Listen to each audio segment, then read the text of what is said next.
India, and this is my first time presenting in an international conference. I've been to a lot of conferences, volunteered for them, but somehow I feel like this is a great opportunity for me. Last year I was here in this conference and I was able to learn a lot of things, and I also got the confidence that I can also do some research and do a presentation. And professionally, I'm actually getting started with a private company on my own. We offer educational, creative and technical services to educators, students. And with respect to my educational background, I've studied computer science engineering. It's very interesting because my relationship with Tamil has been ever since childhood. We have a policy where we need to study our local language in India. And interestingly, my Tamil sir, who used to teach me in my school, he always gives me a lot of marks. So that's how I got this interest in this specific subject. So I want to thank him. His name is Shankar. But after that, because of, I would say it's not very common for people to take up literature and study because there's no, I would say in terms of opportunities, employment, all these things. So I didn't take it up. But then after 12 years of finishing my school, I need to actually take up an examination, the civil service examination in my country. And for that, we need to take up a specialized subject. Okay.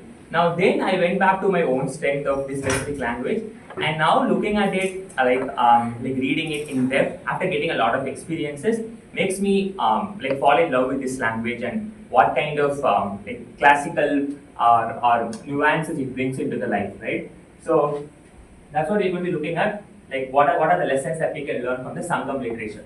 So quickly talking about what is this Sangam time period, right? So going back in times, 300 years before the Common Era and to the 300 years after the Common Era. So this period is called as the Sangam age.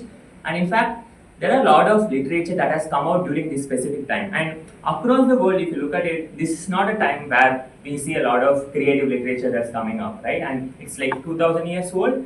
And there's so much of significance attached to it. We will actually look at some of the classical literature. And at the same time, we'll also be exploring how these Sangam values are actually used in the modern communication of today, right? Most of the values that are there used in the literature, it's also something that we are following today.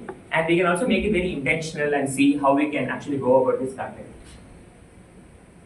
And quickly talking about this is my country, India. And the southern part is what we are calling as Tamil Nadu. And we had like three major kingdoms in this specific times, three kings. The Cholas, like who are on towards this area, Tanjavur, and then the Pandyas towards the Madurai, and then the Cheras who are actually in the Kochi. So these are the three major kingdoms, and in fact some of the literature written in these specific times actually covers all these three areas and the relationship between these three places. Okay, so yeah, so I'm going to be talking about a little bit about what are this popular Sangam literature that's written 2000 years ago. And it's very interesting because in the language of Tamil, they always talk about something called as Puram and Agam, right? Which means an external world and an internal world. Like most of the times of today, like we always come into like confusion of what is exactly really happening, right? It's very hard for us to interpret in terms of the situations, how to handle the situations. But they have actually created this separation in such a way, like things that are happening outside, like for example, when the kings are doing wars, when the kings are actually involved in something with respect to the country, like they are all captured on a separate set of literature, and whatever that's happening inside, for example, like people's love, like very soft emotions, they are captured in the Agam. So the first literature, Purananuru, it has around like 400 verses written by more than 150 poets. And that talks about the external world of the kings, like what are the things that they have done. And the second one is Agananuru, which talks about very nuanced like things like love, separation, all these things. And what are the things the people are going through in terms of emotional, all these things. The third one is Thirukkural, which is known as Ulaga Pudumare, which is a book for the entire world. It has around 1330 verses written by this poet called as Thiruvalluvar. And it is actually translated into more than 50 languages across the world, and in fact, when you look at it, like very recently, it was translated into like languages that are not even known, right? I think, and in fact, people have written more than 1,000 plus description of these things. Like, okay, this is what the poet has said, because they are not able to look at like I mean, they cannot put it under a specific bucket because it's very huge and it's very vast, and it's always the whatever lessons that we can learn from this literature is like beyond times. The next one is Silappadhikaram, which is again a story based on an anklet. It's comprising of all these three phases. So it consists of these three characters called as Kovalan, Kannagi, and Madhavi. So Kovalan and Kannagi, they actually belong to the Chola area, which is near the Tanjavur region, and then they come into Madurai for actually getting some work. But unfortunately, the Kovalan, the hero of the story, he gets killed by a king because of his because he didn't actually do an investigation, and he thought he's a thief.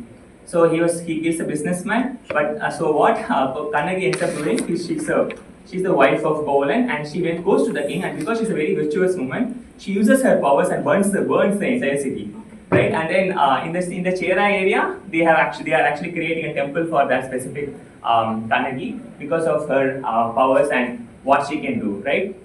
So yeah, some of the values that we can actually arrive from the Sangam literature is one, Aram, which is the righteousness. We talk a lot about ethics in the modern communication, right? So that's followed, and Inbam, which is love. The third one is Kodai, how we can be compassionate to others, and in fact we're going to be seeing some examples as well. And the fourth one is Veeram, which is having courage in our communication.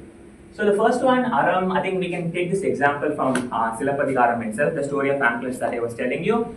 So what happens when Kannagi, the character, actually goes to the king, and then she's saying like, you have actually made a mistake, right? It's very interesting because this king, because he's so he's again virtuous as well, he immediately actually he actually loses his life, right? He's because he actually commits one false mistake in his decision. He's no more willing to be alive.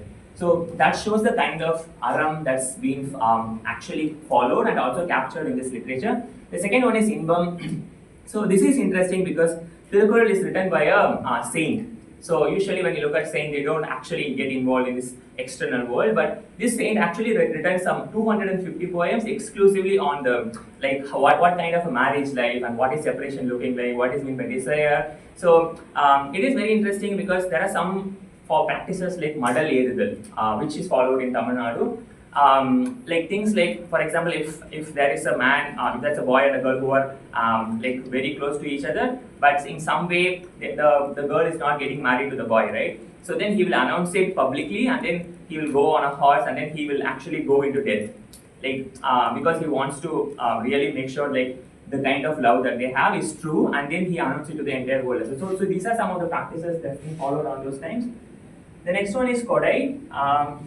In fact, Thiruvallur in one of his poems says, you can actually, the worst thing in life is death, right? Because we're all living, and if we are going to death, that's the worst thing that we are thinking of. But then he says, if you're not helping a poor person, that's worse than death, right? So that's level of compassion is being followed. And also Veeram, where they talk about, that's a specific poem where they talk about Yadu Mure Yavaram Kiriya, which means wherever that's a place, it's open for all. It's not very restrictive, right? And it's very interesting because Indian diaspora is across the world today, and they in fact actually go and try and do maximum impact in whatever countries that they can. So that's Veeram, and it also captures the bravery of kings and warriors as well.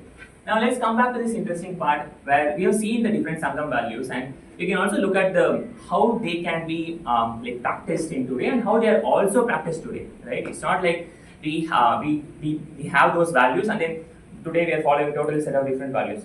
We are also following those values, and I wanted to take up, because I've been involved with IEEE for the past decade, I want to take up specific examples of IEEE in itself, and then wanted to touch upon with these values. So we'll be looking at each of those values and how they are connected to the modern communication of today. The first one is Aram, and ethical communication is very essential in the modern communication, and we have the IEEE Code of Ethics, right? So that's every organization has their own ethical code, and IEEE Code of Ethics also talks a lot about how as professionals we need to ensure ethics is being followed in all our work.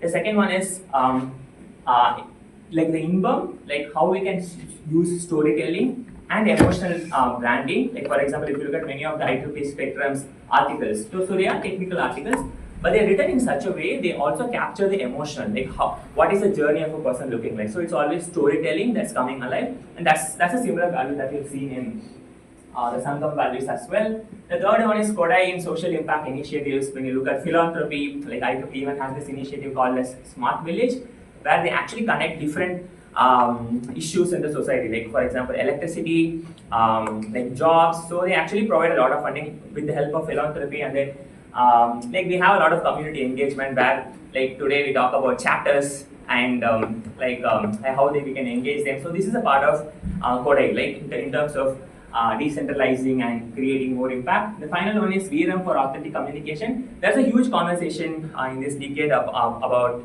diversity, inclusion, and trying to involve everybody and gender equality, and that comes like more of very challenging topics, right? But then we are taking a step to address those things as well. So it's going beyond our comfort zone, and then also seeing how we can do what is exactly needed in terms of the authentic communication.